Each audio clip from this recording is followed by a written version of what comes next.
At this very moment, 75 settlements have been liberated in Kherson, and almost 40% of them were retaken in October alone. In the east, we might potentially have another major city, which can decide the future of the region. At the same time, Ukraine almost finished recovering from massive shellings by Russians and is ready to launch the second wave of counterattacks, both in the south and in the east. And finally, I will give you a very quick but interesting update on the Crimean bridge, and will tell you why new Russian maps are issued in very limited edition. But more about all of this in just a couple of minutes.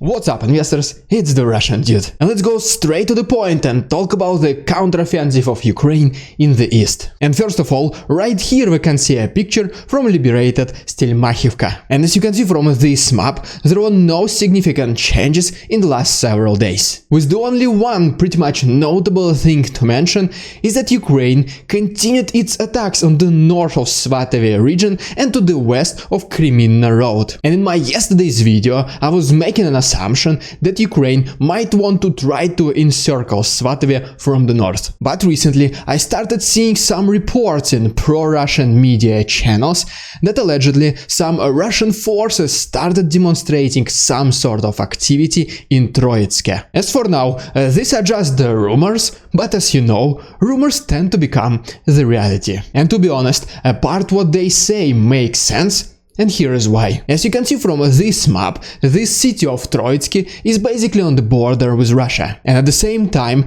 two major directions depart from this city. The first one is this land road which leads directly to Svatove. And the second is this railway which goes through Starobilsk all the way to Luhansk city. Which basically means that if and when Ukraine will be able to liberate Svatove, this will only potentially cut the resupply of Russians to Severodonetsk and Lysychansk. And like I was mentioning previously, most likely Russians from Svatove will tactically retreat to Starobilsk, which, as you can see, makes perfect sense, since this city is connected with railways both with Troitske and with Luhansk. And ultimately, based on everything that I just mentioned, I make an honest assumption that the next major battle of the east will be for the city of Troitske. And right after liberating Svatove, Ukrainians will be able to advance from two directions, from the south and from the west. And the liberation of the city will only mean one thing, that the resupply of Russians in Luhansk will become much more difficult. And now let's briefly talk about the counteroffensive of Ukraine in the south, and while I'm going there, please consider liking this video and subscribing to my channel if you like this style of daily updating. Also, you can follow me on Instagram and send me a message and I will reply to you. Alright, so first of all, on this map we can see the changes in territorial control over the last 24 hours. And most likely the reason why it does not seem like much, it is because Ukraine is still recovering from massive shellings by Russians, which were happening during the last several days. But nevertheless, they were still able to liberate several settlements such as Trifonivka, Novovasilievka, Novokhrigorivka and Novokamenka. And according to this report by the Institute for the Study of War, Ukraine continues to target Russian military vehicles in Kherson from a distance. And at the same time, they continue to attempt the ground attacks from the north and from the west. And according to Alexei Arestovich, Ukrainians in Posad Pokrovsky can already see the city of Kherson in their binoculars, since the city is only 30 kilometers away. And ultimately, as we can see, Ukrainians are either holding their ground or slowly advancing, but they're definitely not losing territory. And most likely at this very moment they're regrouping and resupplying themselves in preparations for the second wave of counterattacks, both in the south and in the east. You can access all the maps that I was drawing today for free in our Discord, the link will be down below. And right before I give you a pretty interesting update on Crimean bridge, here is just a couple of words about some other notorious bridges in Kherson. And first of all, let's go to this small village of Darivka. And as you can see from this satellite image, one bridge was completely destroyed while the other was partially damaged. And then on this image from yesterday, we can see that Russians constructed two pontoons to cross Ingulets river. And then we go a little bit to the east to Nova Kakhovka. And as you can see right here, Russians constructed pontoons as well. But now we have a very important question to answer.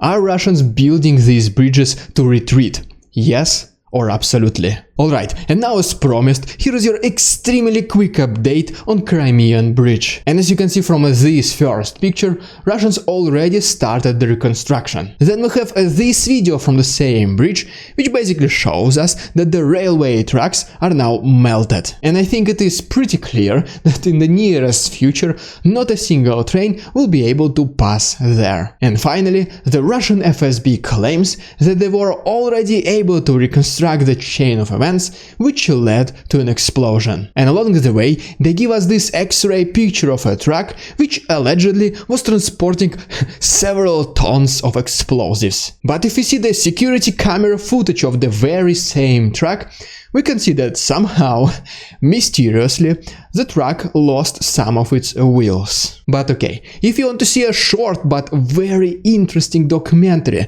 about Ukrainians using HIMARS, which is mainly compiled of real combat footage, please consider checking my Patreon. The proceeds will be donated to Ukraine, and you can find all the useful links down below. And right now, let me briefly show you several footages across the country. In this first video, we can see the Russian air defense system in action in Belgorod. And Russian media claims that Ukraine launched approximately 100 missiles against this poor city. And yeah, I did watch this video several times, but I was only able to see like 6. So somehow I missed the rest 94. Our next stop brings us to Vyshgorod, which is located in Kiev region. And as you can see right here, these are the consequences of explosions at Kiev hydro plant. And then we go to Kiev itself, where we can see the condition of one civilian neighborhood at this very moment. The next video comes to us from Cherkasy, and reportedly this is a Ukrainian air defense system in action. Then we go all the way down to the south to Mariupol, and as you can see right here,